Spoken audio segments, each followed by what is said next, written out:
Hello, my lovelies, and welcome to the Queen's Curry Kitchen, yet another edition of Cook With Me. So it's spring and Easter is around the corner. We all want to do something that's colorful, that's bright, a little too bright like my shirt. So today we're going to make custard from nothing. So in a bowl I have nothing. And I have this spoon which has nothing, but we will end up making custard. I'm just kidding. I do have some basic ingredients that we are going to use. Hi Nana, we are making mango custard. So I will teach you how to make an eggless mango custard. I will teach you how to make it the traditional way, and then I will teach you to Indianize the recipe. How cool is that, right? So let me quickly finish the recipe. Hi Monica. We are using 1 cup of good old whole milk. We also need about 4 teaspoons of sugar. Any kind of sugar is good. If you do a sugar substitute, then you can add it after the milk has come off the stove. Don't add it to the boiling milk. And we are also going to use a few tablespoons of water just to get this pan started. So whenever you're trying to boil, hi Nadira, whenever you're trying to boil milk, I've taken a non-stick pan, but if you're using something that even has a tendency to stick to the bottom, always put a few tablespoons of water before you add your milk, and then that way when your milk simmers, it'll still not stick to the bottom. Okay, so in goes my water. I'm going to, and the magic ingredient of this recipe is a store-bought mango custard powder.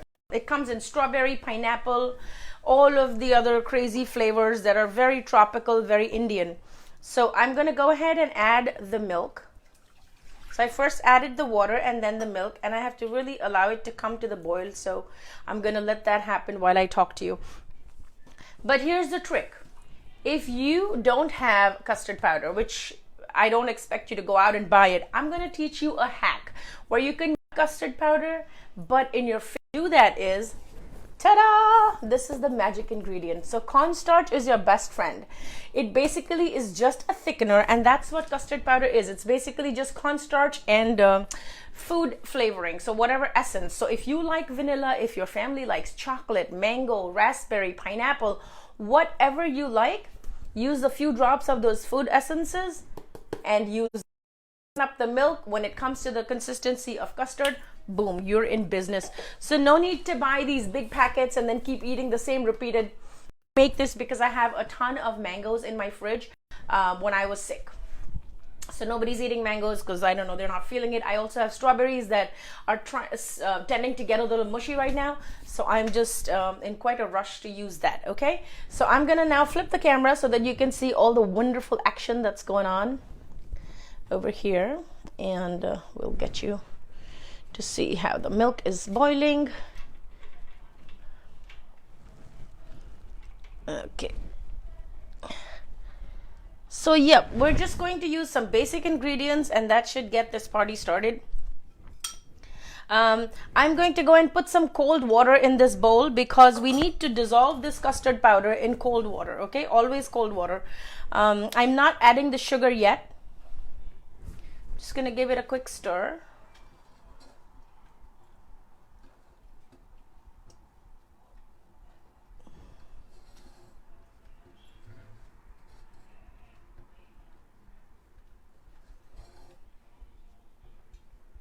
Oh wow, see, I should have stirred it from the very beginning because you can see that the skins of the milk have actually gone and stuck to the bottom because I wasn't stirring. You know what, I'm gonna have to strain this and put it back on the stove again. So let me get ready to do that right now.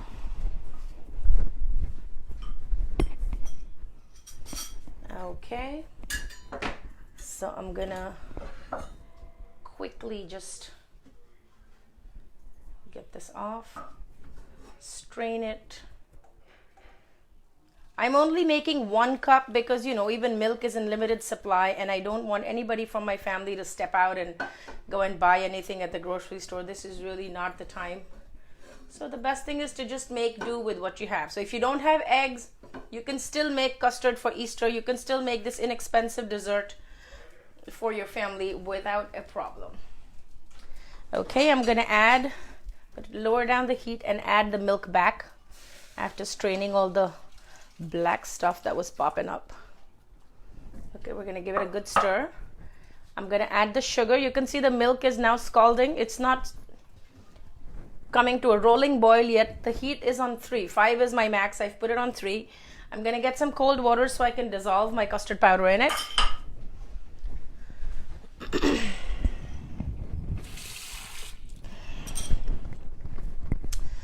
So it's pretty much the same principle as if you were, creating a slurry and doing something like that. Okay, turn down the heat to a great extent. You know what? Ever since my husband has started coming in the kitchen, all my non-stick pans are freaking not non-stick anymore. What is this dude doing? I think he's using like metal spoons in my non-stick pan. Ladies, beware. If your hubbies are coming in the kitchen, they're probably ruining your pots and pans. I don't know if it's a small price to pay for their contribution. See, it's again sticking to the bottom. I think my pan is not as non-stick as I thought it was. Okay, so I do have the cold water that's ready. To this, I'm going to add 2 teaspoons of the mango custard. Now it is already flavored with mango.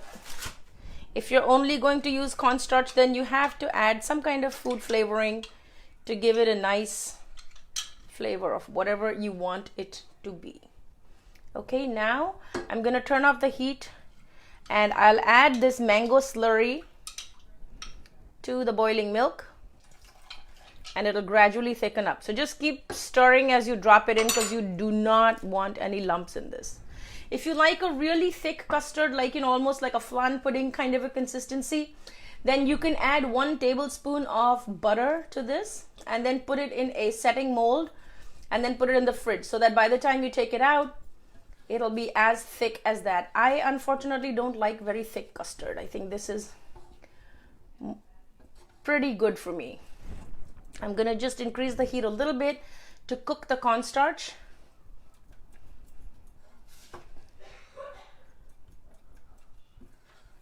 I'm also going to add a little bit of cardamom powder, only because I'm Indian. And mango and cardamom go really well in Indian desserts. Yep, so that's that. So you can see that this custard is now coating the spoon. It's mildly sweet. It's not super sweet. And it's nice and thick. So that, ladies and gentlemen, is our beautiful mango custard with cardamom. And you can actually set it in individual custard molds, or you can put it in a big mold. This actually thickens more as it comes cooling. As it cools down, it thickens a little more. I like it a little bit flowy because I'm going to serve it with fresh fruits and chopped nuts. But if you like it thick and you just want to eat it as it is, then that's fine too. Okay, coming to our next, I told you I'm going to share with you what I'm eating right now. So I'm gonna make it. My family just finished eating omelets and I'm not a fan of eggs right now, so I'm gonna make myself a wrap with using some ricotta that I made in my kitchen the other day. My milk was near expiration, so I used that and made paneer at home. You can see how soft it is. I've done a paneer making video in one of my past FB lives. I hope you caught that. And if you haven't, then you can go on my YouTube channel. Yay! By the way, we do have a YouTube channel right now. If you go into YouTube and search Queen's Curry Kitchen, it'll pop up and it'll show you all the recipes that you might have missed in the lives, in the FB live videos. So everything is there. You can recap over there. If you feel like this video adds any value to your life or makes you smile, please feel free to start a watch party on your page or share this with your friends so they can also see how to get by on some really basic pantry ingredients. My pantry is really dwindled down to a few onions. I have 2 tomatoes in the fridge. I have a handful of onions and maybe 4 potatoes, and that's it. So this milk was nearing expiration, and all I did was I boiled it, and as soon as it came to a boil, I turned off the heat and added a combination of lemon juice and water gradually, and then I stirred it so the milk curdled, and then I drained the whey, and this is what it became like. So if you're not going to form it into any shape or press it with any weight, then you can actually hold on to the ricotta crumbles, and this is what it looks like. It's really fresh. It's made from whole milk, but you can use any kind of milk that you have will work. And basically what I'm doing is I'm just making a very simple salt and pepper bhurji. So this scramble is actually called a bhurji in our Indian language, and I'm going to use some very simple condiments, just basic seasoning, salt and pepper. So I'm going to put nothing, and then I'm going to have nothing. No, I'm going to make the most of what I have. Oh God, this is hilarious. So yeah, this recipe has 10 ingredients, a little bit of nothing, a teaspoon of nothing, and then nothing, and then nothing. Yeah, a lot of ingredients. So when you go shopping, you have to shop for nothing and then put it in the recipe. No, it's not that complicated, honestly. Okay, so this little green stuff is the last of the green pepper that the long hot pepper that I have, and I've just taken a few slivers of that. Just quickly sauteing this for a second, and I'm going to add my ricotta crumble to this. It's like the most basic homesteading recipes that you can think of are coming out right now, because really we don't even have a choice. Okay, so I'm just going to give it a quick stir. Now the major flavor of this is actually black pepper. So black pepper is really the star of the show, and I would strongly encourage you to, I'm using Himalayan pink salt here.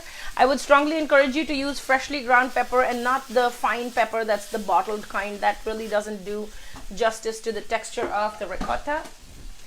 And there you go.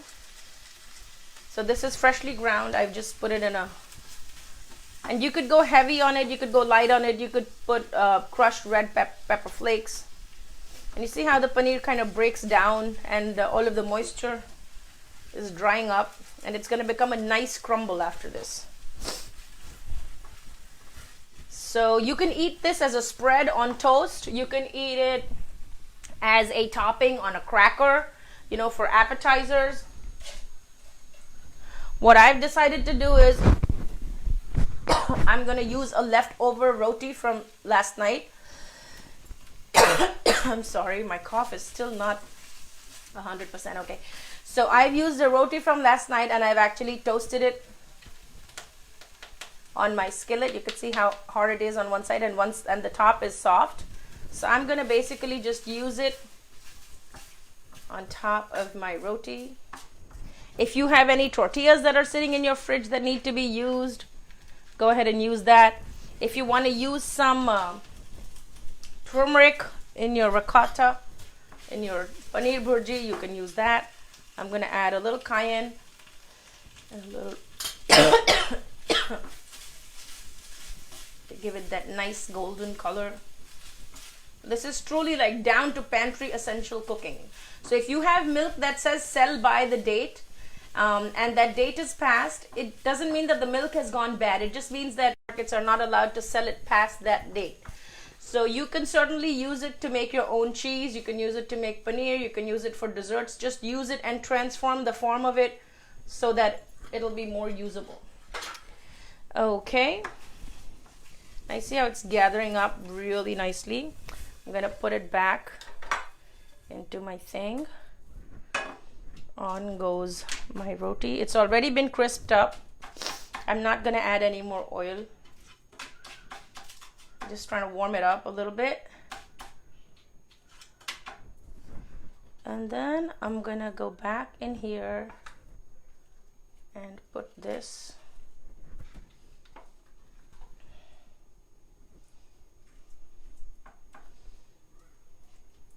The paneer smells really tangy, and you know, the black pepper, even though it's tickling my nose, I look forward to eating it. That's that. I'm gonna do this.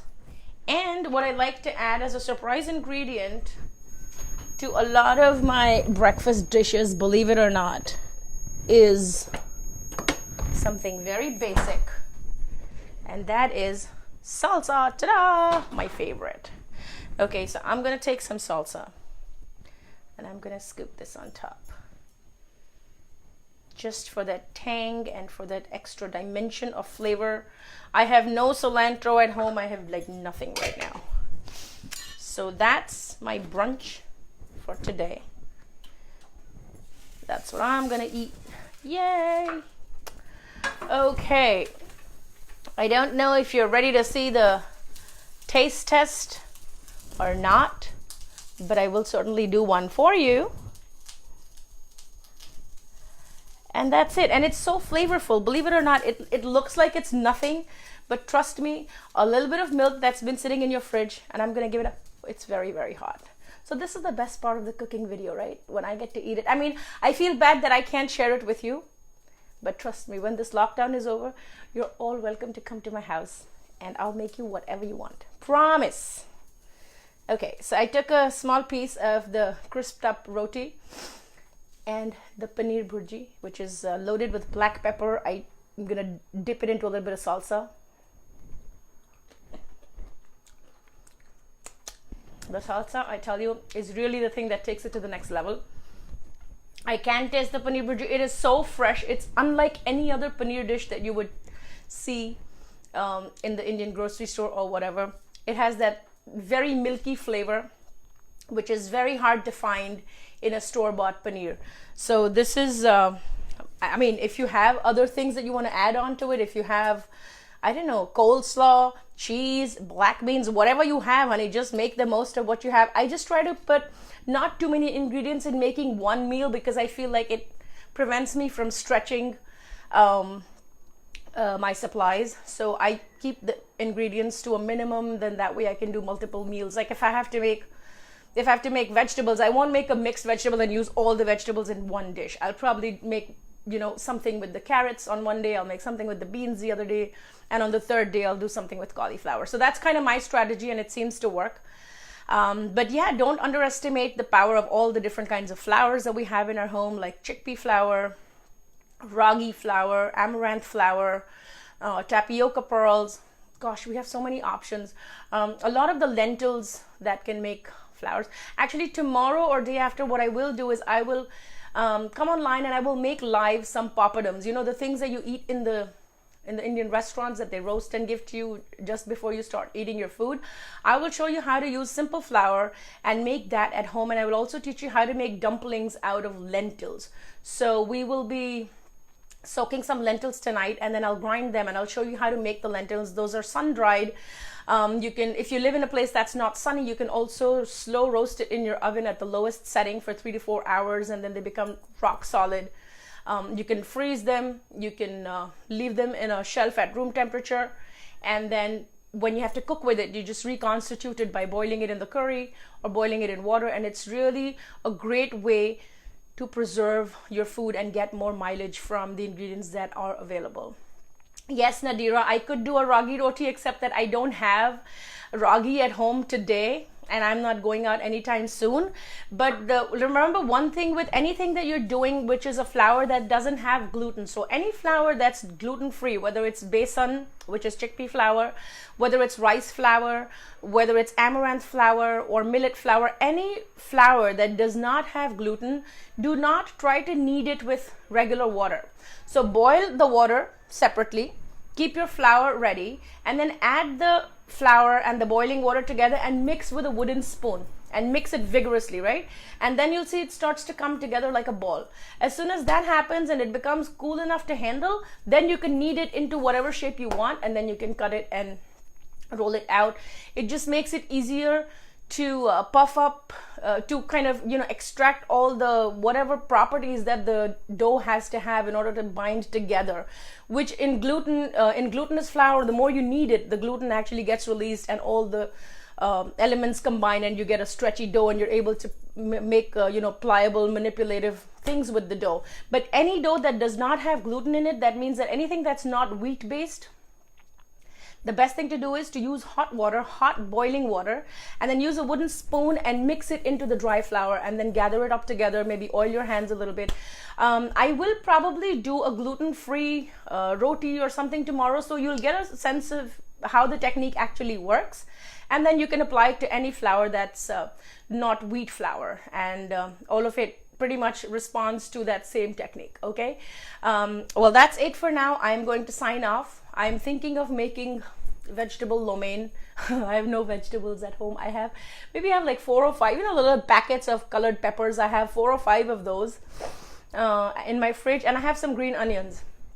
So I don't know, maybe I'll make like a lemon and mushroom soup or something. I do have the dry mushrooms from the Chinese supermarket, so I might make that for lunch, and I will make some lo mein with, I have tons of garlic, by the way. I have tons of garlic, I have tons of ginger, so I might do a lo mein and some kind of something to go with it. But thank you. If you're still struggling and wondering like what to make with the nothing that I have, trust me, we have enough. God has been very kind to us. Let's try to make do with what we have. And just imagine for somebody who cannot afford to eat, and that's the thing that they go to bed with every night thinking, how are they going to feed their families, right?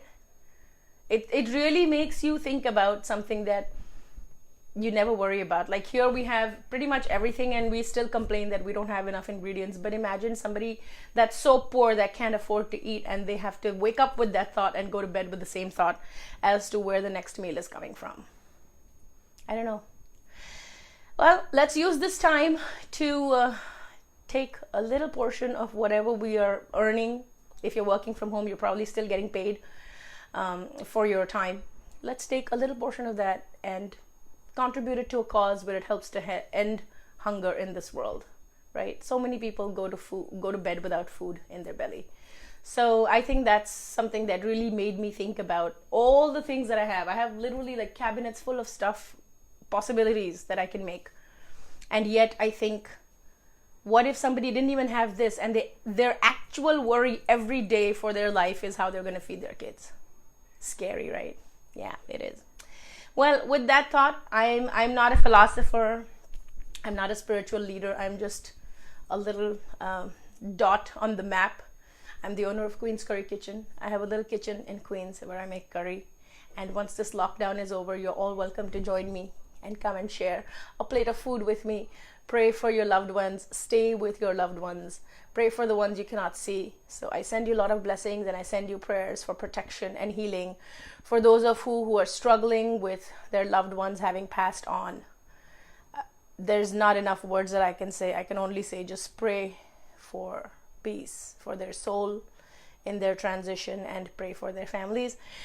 Like always, thank you for joining me and hanging out with me in this edition of Queen's Curry Kitchen. Don't forget to check out my YouTube channel if you liked what you saw, or if you want to buy any of the products, the spice blends, the cookbook, the khichdi premix, the kheer premix, anything that you would like to order. Everything is on the website www.queenscurrykitchen.com/order online. All of those links are there. I will see you again tomorrow in another one. Until then, be blissful, be safe, don't go anywhere.